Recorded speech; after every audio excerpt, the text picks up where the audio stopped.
প্রিয় দর্শক, আজকে চলে এসেছি করটিয়া জমিদার বাড়ি। টাঙ্গাইলের করটিয়া জমিদার বাড়ি বাংলাদেশের অন্যতম ঐতিহাসিক স্থান। এটি টাঙ্গাইল সদর উপজেলা থেকে মাত্র 10 কিলোমিটার দূরে পটিয়া নদীর তীরে অবস্থিত। এই জমিদার বাড়ির সাথে জড়িত আছে পন্নী পরিবারের ইতিহাস।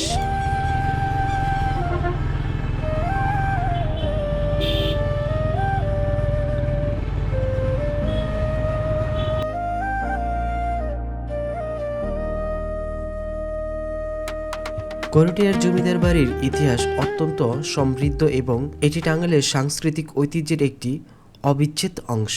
এই জমিদার বাড়ি এবং পন্নী পরিবারের ইতিহাস মূলত মুঘল আমল থেকে শুরু হয়।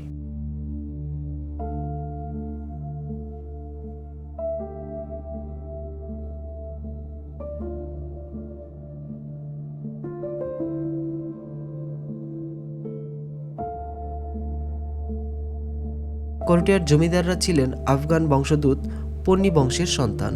এই বংশের আদিপুরুষ সাদত আলী খান পন্নী মোগল সম্রাট আকবরের আমলে এই অঞ্চলে আসেন। তবে জমিদার হিসেবে এই পরিবারের উত্থান ঘটে অষ্টাদশ শতাব্দীর মাঝামাঝি সময়ে।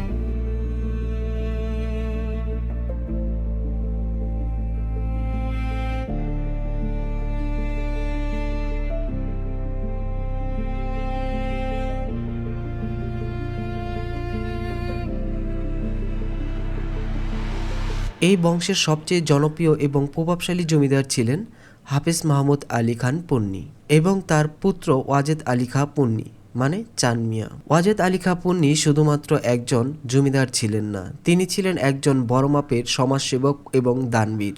তার সময়ে করটিয়া অঞ্চল শিক্ষা ও সংস্কৃতির কেন্দ্রে পরিণত হয়।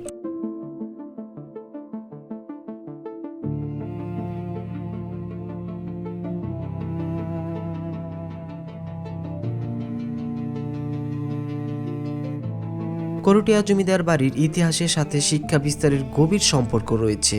1926 সালে ওয়াজেদ আলী খাঁ পন্নী তার পিতামহ সাদত আলী খাঁ পন্নীর করটিয়া সাদত কলেজ প্রতিষ্ঠিত করেন। এই তৎকালীন পূর্ব বাংলার অত্যন্ত শ্রেষ্ঠ বেসরকারি শিক্ষা প্রতিষ্ঠান হিসেবে ওই সময় খুবই পরিচিত ছিল। এই জমিদার বাড়ির পাশেই রয়েছে বিখ্যাত করটিয়া জামে মসজিদ। এটি মোগল স্থাপত্য শৈলীতে নির্মিত এবং অত্যন্ত দৃষ্টিনন্দন। জমিদার বাড়ির সীমানার ভেতরে ছিল বিশাল দিঘি, লোহার তৈরি কারুকার্য করা গেট এবং প্রাচীন ভবন। এই পরিবারের মেয়ে রওশন আরা এবং অন্যান্যদের সাথে বেগম রোকেয়ার পারিবারিক যোগাযোগ ছিল, যা নারী শিক্ষা প্রসারের ভূমিকা রেখেছিল।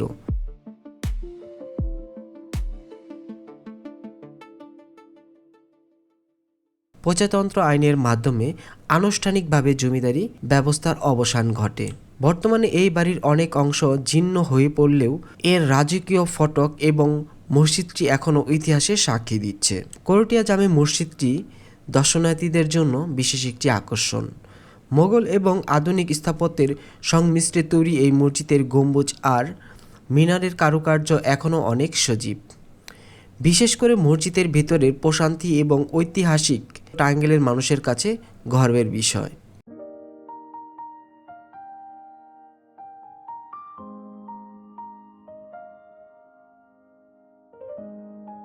জমিদার বাড়ির মূল ভবনগুলো হয়তো রক্ষণাবেক্ষণের অভাবে আগের সেই যৌবন হারিয়েছে, কিন্তু পন্নী পরিবারের সেই ঐতিহাসিক ছাপ এখনো ধুলাবালি আর জীর্ণ দেওয়ালের মাঝে রয়ে গেছে।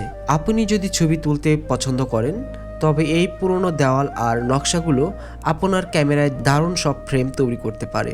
তো যারা দূর দূরান্ত থেকে এই জমিদার বাড়িটি দেখার জন্য আসছেন, ঈদের প্রথম, দ্বিতীয় এবং তৃতীয় দিন চলে আসবেন। তাছাড়াও চৈত্র মাসের প্রথম দিন এই জায়গাটিতে প্রবেশ করতে দেওয়া হয়। তাছাড়া অন্য কোনো সময় আসলে হয়তো আপনি ভিতরে প্রবেশ করতে পারবেন না।